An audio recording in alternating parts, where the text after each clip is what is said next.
international reaction to the president's tariffs. Let's bring in CBS News foreign correspondent Ramy Inocencio. He's following developments from our London newsroom this morning. So, Ramy, you got a 90-day pause for most of the world except China. What is the reaction in Europe?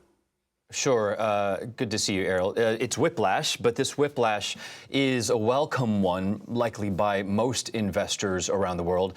Here in the UK, the FTSE 100 is now up by about 4.5%, and this is its biggest jump since 2020 during the COVID pandemic. And UK and European stocks all higher, up by maybe 5-6% even in France and Germany. But they're all responding now to what European Commission Ursula von der Leyen has just recently posted on social media, on X. There it is on your screen right there. In response, she says to the announcement by President Trump, the EU now will put a hold of 90 days on their own countermeasures, which the 27-nation bloc just adopted yesterday, voted for it to the tune of about $23 billion on U.S. exports to the European Union. So we are seeing this reaction on UK and European stocks across the continent getting a leg up higher on top of the pause that happened from President Trump earlier. Let's also take a look at how Asian markets closed. And Japan's Nikkei was up by more than 9% there. And this really is a huge relief rally there, Errol. Japanese automakers and electronics appliance firms were some of the biggest winners.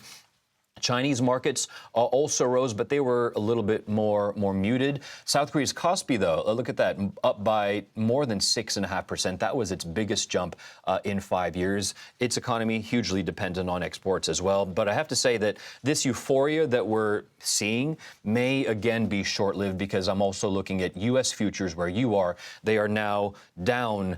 Again, this volatility, the price of oil also lower. That's a barometer of global economic health. So again, whiplash, the name of this narrative ever since last week, and we should expect it to continue. Yeah, and that's an important point to remember. While we're seeing these jumps on the day, they're really getting markets back to where they were last week or in the past few weeks before all of these deadlines. So is this pause really enough, in your view, Ramy, to settle concerns among U.S. trading partners that there's just too much volatility coming from the Trump administration and the U.S.?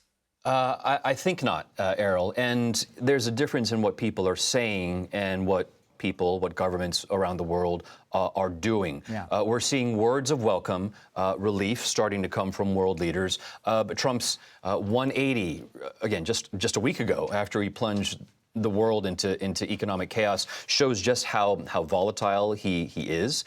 And countries are now on notice to be better prepared. Earlier, European Commission President Ursula von der Leyen also posted online that she welcomes this pause, but in that same statement, she said Europe will keep diversifying its trade partnerships, and she pointedly said that she would work with other countries, that the EU would work with other countries that account for the bulk of global trade, 87%.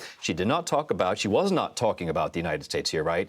Canada's Prime Minister Mark Carney also said similar, the welcome, he said, but that Canada must also, there it is on the screen, deepen its relationships with trading partners that share our values, free and open exchange of goods, services, and ideas. The implication there is that if they're going to diversify to partners who share their values, does that not imply the United States? And you can take that away for what you will based on what happened over the past week.